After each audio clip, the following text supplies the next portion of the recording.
Good morning, students.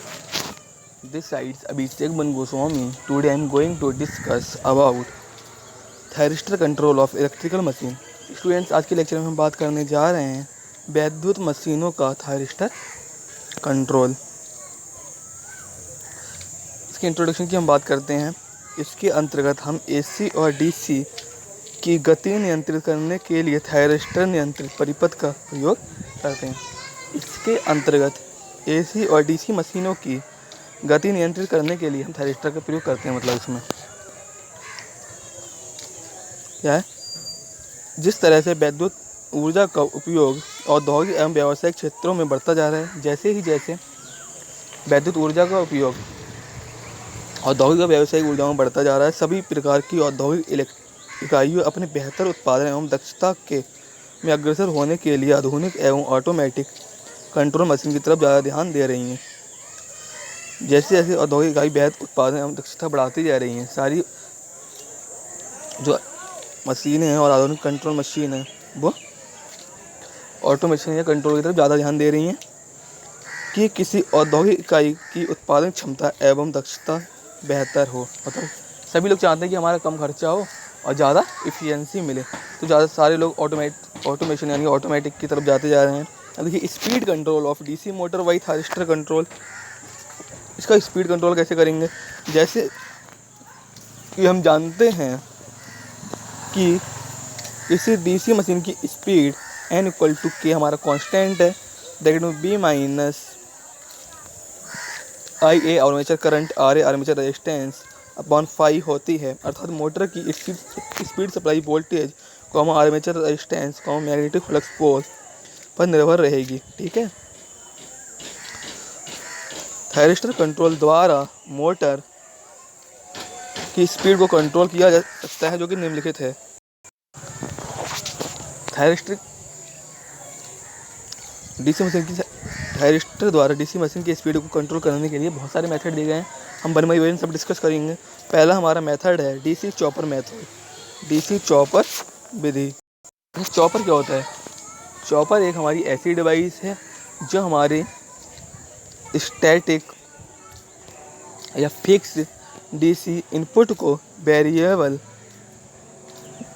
Output में देती है। यानी कि मतलब हम कह सकते हैं कि हमारा बहुत फास्ट स्विचिंग डिवाइस है। फास्टली ये स्विचिंग ऑन ऑफ डिवाइस को ऑन ऑफ करने के काम में आता है, जो हमारे फिक्स डीसी को वेरिएबल डीसी आउटपुट डीसी में कन्वर्ट करता है। ठीक है। अब देखते हैं चॉपर इस मेथड्स में क्या लिखा है। इस विधि से सभी प्रकार के डीसी मोटर की स्पीड को कंट्रोल किया जा सकता है। मतलब चॉपर के द्वारा हम सभी डीसी मशीन की स्पीड को कंट्रोल कर लेते हैं। यहाँ चॉपर नियंत्रण द्वारा डीसी मोटर के आर्मेचर परिपथ को दी जाने वाली वोल्टेज B में परिवर्तन किया जाता है। जो सप्लाई देते हैं उसमें परिवर्तन करते हैं। मोटर के स्पीड में n रिस्पोंडेंट टू वोल्टेज, मतलब हमारी जो स्पीड होती है वो वोल्टेज के प्रोपोर्शनली होती है। इसके अनुसार परिवर्तन होता है। यदि मोटर शंट या संयोजित कंपाउंड होती है तो उसके क्षेत्र उत्तेजन के लिए वोल्टता सीधे डीसी स्रोत से प्राप्त की जाती है। ठीक है। चित्र में कंपाउंड मोटर का स्पीड कंट्रोल दिखाया गया है। जो हमारा चित्र है, देखते हैं कौन सा चित्र है, उसमें स्पीड मोटर का कंपाउंड दिखाया है।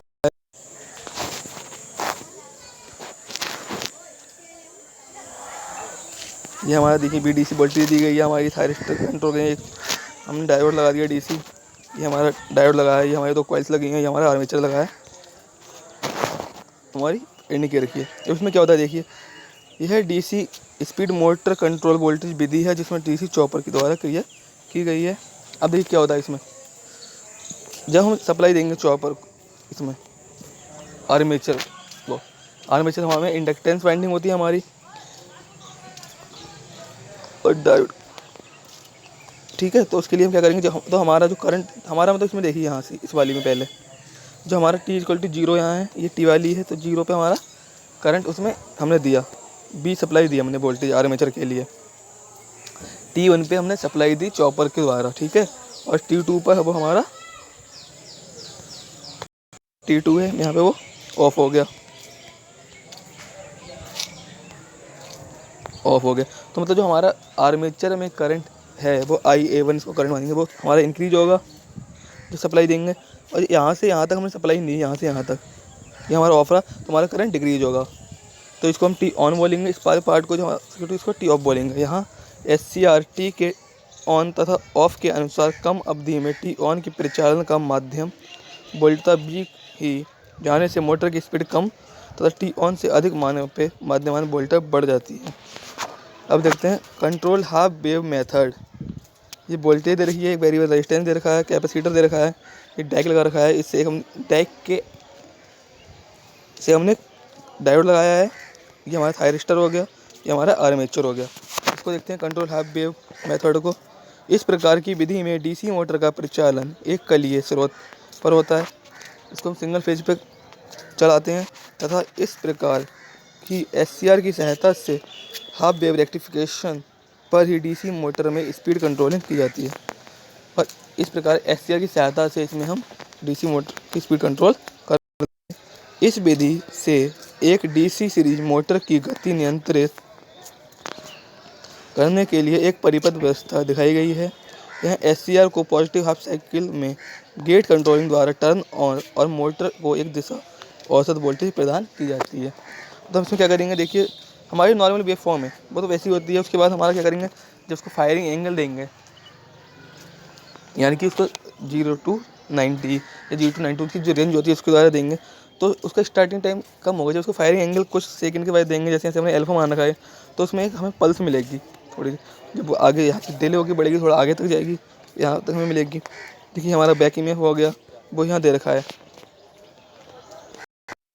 अब देखते हैं यहाँ वेरिएबल रेजिस्टेंस R व्यवस्थित पर फायरिंग एंगल अल्फा के नियंत्रण से मोटर पर प्राप्त होने वाले माध्यमान वोल्टेज का परिवर्तन कर मोटर की गति नियंत्रित की जा सकती है। कह रहे हैं वेरिएबल रेजिस्टेंस R व्यवस्थित कर, उसको रेजिस्टेंस को व्यवस्थित कर देंगे फायरिंग अल्फा के नियंत्रण से। जो अल्फा हमारा है उसके नियंत्रण को कंट्रोल करके हम मोटर पर प्राप्त होने वाली मध्यमान वोल्टेज को परिवर्तन कर मोटर की गति, ठीक है, अल्फा एंगल के द्वारा जो उसकी स्पीड को कंट्रोल कर लेंगे, जो वोल्टेज मिलेगी उसको परिवर्तन करके उसकी स्पीड को हम कम ज़्यादा कर सकते हैं, ठीक है। अब देखिए किसी निश्चित फायरिंग एंगल पर यहाँ मोटर में स्वतः गति नियंत्रण का गुण भी होता है, उसमें स्वतः गुण भी होता है अपना कंट्रोल करने का मोटर में फायरिंग एंगल के द्वारा।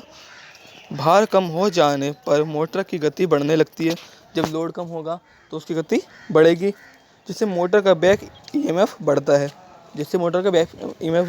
परिणाम स्वरूप डाइक पर बैक ब्रेकडाउन वोल्टेज को संधारित वोल्टेज व बैक ईएमएफ के अंतर के बराबर होती है। कह रहा है परिणाम स्वरूप डाइक पर ब्रेकडाउन वोल्टेज जो संधारित वोल्टता व बैक ईएमएफ के अंतर के बराबर होती है। हमारी डाइक की वोल्टेज ब्रेकडाउन वोल्टेज जो होती है संधारित वोल्टेज बैक ईएमएफ के अंतर के बराबर होती है।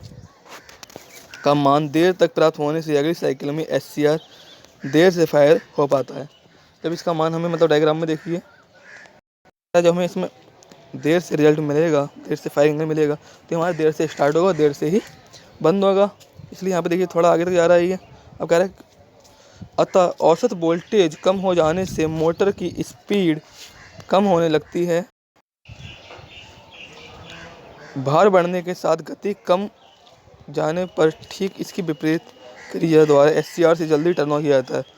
अगर भार बढ़ता है इसकी स्पीड कम करने की इसके अपोजिट प्रक्रिया करते हैं, जो अभी तक हम स्पीड बढ़ाने के लिए कर रहे थे, तो मोटर की चाल बढ़ने लगती है, फिर मोटर की चाल बढ़ जाती है। स्टूडेंट आज के लेक्चर में इतना ही पढ़ेंगे। एक बार हम कैरेक्टरिस्टिक्स की सही से समझ लेना, एक बार देख लेना। कोई भी दिक्कत तो मेरे को बताइए, मैं दोबारा समझा दूंगा। तब तक के लिए थैंक यू। कल फिर मिलते हैं एक नए लेक्चर के साथ।